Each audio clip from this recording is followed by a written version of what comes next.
नमस्कार दोस्तों, आज मैं आपको सुनाऊंगा माँ के ऊपर एक कहानी। रात के 2 बज रहे थे। फोन की रिंग बजती है। 26 साल का राकेश नींद से जाग बड़ा खुश होकर फोन को रिसीव करता है। खुश इसलिए होता है क्योंकि उसकी नई नई गर्लफ्रेंड बिना टाइम देखे कभी भी उसको फोन कर देती है। फोन की दूसरी तरफ से आवाज आती है, जन्मदिन मुबारक हो बेटा, आज मेरा बेटा पूरे 26 साल का हो गया है। मैं बहुत खुश हूँ। माँ की आवाज़ सुनते ही राकेश के चेहरे के एक्सप्रेशन बदल जाते हैं। वो गुस्से में बोलता है, माँ तुझे समझ नहीं आता क्या? इतनी सी बात के लिए मेरी नींद खराब कर दी। ये बात तो तू मुझे सुबह भी बोल सकती थी। इतना कहकर वह फोन काट देता है। थोड़ी देर बाद फिर से फोन की रिंग बजती है। राकेश फिर से फोन को उठाता है और इस बार फोन पर पापा होते हैं। राकेश इस बार आराम से बात करता है। थैंक यू पापा, आपने मुझे बर्थडे विश करने के लिए फोन किया, वो भी इतनी रात को। पापा कहता है, नहीं बेटा, मैंने तुम्हें मुबारकबाद देने के लिए नहीं बल्कि ये बताने के लिए फोन किया है कि तुम्हारी माँ बिल्कुल पागल है। वो इतनी पागल है कि पिछले 1 महीने से मुझे हर दिन तेरा बर्थडे याद दिलाती आ रही है। वो इतनी पागल है कि तू हमसे सैकड़ों किलोमीटर दूर है, फिर भी उसने यहाँ पर खुद अपने हाथों से तेरे लिए केक बनाया है।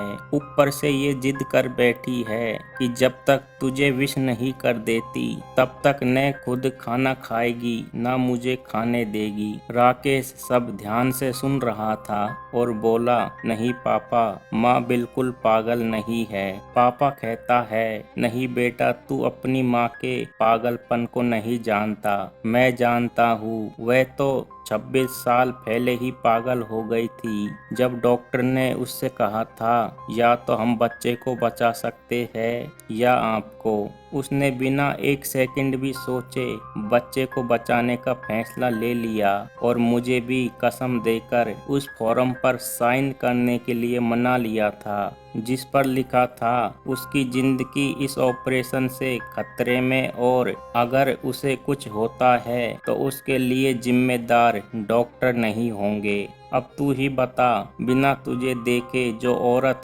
तेरे लिए मरने को तैयार हो जाए उसे हम पागल नहीं कहेंगे तो क्या कहेंगे? इतना कहकर पापा ने भी फोन रख दिया। राकेश ने भी अब यह महसूस किया था कि वह जो कर रहा था वो भूल नहीं, गुनाह था। हाँ, एक बार किसी इंसान को दुख हो तो कोई बात नहीं, लेकिन भगवान को दुख देना गुनाह ही होता है और माँ भगवान से कम नहीं होती। राकेश को अपनी गलती का एहसास हुआ और उसके आंसू उसकी आंखों से बह निकले। सवेरा होते ही राकेश अपने घर की ओर रवाना हो गया।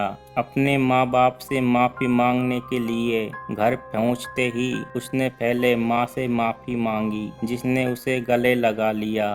फिर वह अपने पापा से माफ़ी मांगने लगा। पापा ने कहा, कोई बात नहीं बेटा, जा तू वापस चला जा।